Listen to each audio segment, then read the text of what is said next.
Bonjour et bienvenue. Vous regardez une vidéo du blog Les Enfants à venir. Je suis Marion et je réponds à vos questions en vidéo. Aujourd'hui, je vais répondre à la question comment faire lorsqu'un enfant a eu une mauvaise expérience de l'école. Si l'enfant a eu une mauvaise expérience de l'école, il a pu être en échec scolaire. S'il a été en échec scolaire, je vous conseille, dans un premier temps, de tout lâcher par rapport aux apprentissages scolaires, puisque les apprentissages qu'on lui a demandé de faire à l'école ne correspondaient pas à ses prédispositions. Il s'est retrouvé en échec et du coup, il pense certainement qu'il est nul. C'est pas le fait de ne plus être à l'école tout en continuant les mêmes matières qui peuvent lui faire reprendre confiance en lui. Je pense qu'il faut tout lâcher, prendre le temps de vivre, de se faire plaisir, de restimuler le goût, le plaisir, le bonheur, de renouer avec ses racines, avec la nature, avec l'environnement, toutes ces choses-là pour que l'enfant puisse trouver ses passions, trouver ce qui l'anime et ce qui lui fait plaisir. Et une fois que vous trouvez avec lui, que vous pouvez observer ce qui lui fait plaisir et ce qui l'anime, je vous conseille d'aller à fond dedans avec lui, de valoriser ces expériences, ces nouvelles expériences, ces choses qui lui mettent la petite étincelle dans les yeux et qui le motivent et de le laisser vivre pleinement cette chose-là pour qu'il puisse reprendre confiance en lui, voir qu'il excelle dans un domaine ou alors qu'il prend plaisir à faire quelque chose et qu'il a de la valeur.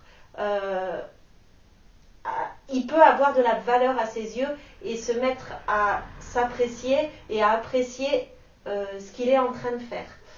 Je pense que voilà, le premier travail, c'est un travail sur la confiance en lui, vraiment lâcher prise au point de vue des apprentissages scolaires et c'est ce qui sera important dans un premier temps. Si dans un deuxième temps, c'est vraiment important pour vous qu'il renoue avec les apprentissages scolaires, ça pourra se faire dans un deuxième temps, en changeant la pédagogie. Moi, je vous conseillerais de faire une pédagogie par projet, de faire en fonction de ces centres d'intérêt qu'il aura découverts pendant cette période de lâcher-prise. Cette période de lâcher-prise peut être de plusieurs mois. Il ne faut pas avoir peur de lâcher pendant plusieurs mois. Un échec scolaire, ça met du temps à se réparer et ça met d'autant plus de temps à se réparer si l'enfant est grand. Effectivement, s'il est petit, ça mettra peut-être un peu moins de temps, mais s'il est grand, ça peut mettre beaucoup de temps. Donc vraiment prendre ce temps-là, et une fois que vous avez découvert avec lui ses passions et ses centres d'intérêt, vous pourrez, si vous le souhaitez, renouer avec les apprentissages scolaires en faisant des projets autour de ces centres d'intérêt. Vous pourrez faire des apprentissages transversales avec ces projets, et ça suffira pour travailler toutes les compétences du socle. J'ai fait une petite vidéo où j'explique comment monter un projet éducatif avec ses enfants, pour son enfant. Je vous conseille d'aller la voir et vous trouverez ainsi des idées pour monter un projet éducatif pour vos enfants. Et vous pouvez également travailler par le jeu avec des enfants qui ont été en échec scolaire. Et grâce au jeu, renouer aussi également avec les apprentissages qui sont demandés à l'école. Voilà.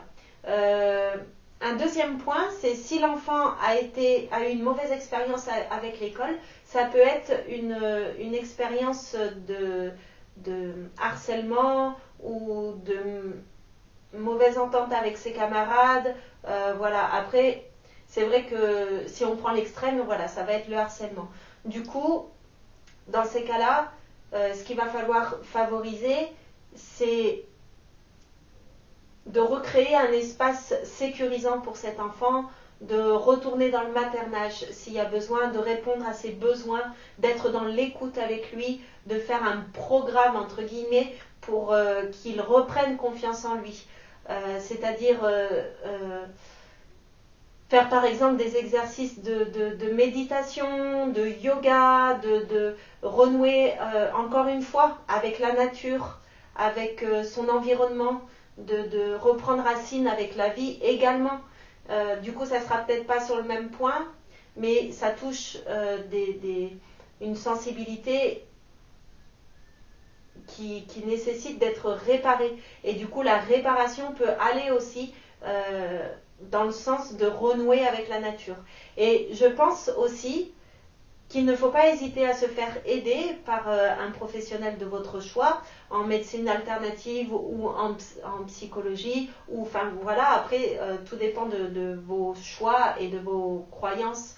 Mais c'est peut-être dur pour des parents de porter ce fardeau-là et de ne pas réussir à aider son enfant convenablement. Des fois, avec des clés de personnes extérieures, ça peut aussi aider. Donc de faire un travail comme ça en parallèle pour aider son enfant à reprendre confiance en lui et à renouer avec les autres et dans un environnement différent qui sera moins hostile. Et voilà. La confiance en lui sera donc une grosse priorité dans votre travail. J'espère avoir bien répondu à cette question. N'hésitez pas à vous abonner à la chaîne pour avoir accès aux vidéos directement sans passer par le blog et à partager ces vidéos si elles vous apportent quelque chose et ainsi elles pourront peut-être apporter quelque chose à d'autres familles. Et je vous dis à très vite pour une nouvelle vidéo.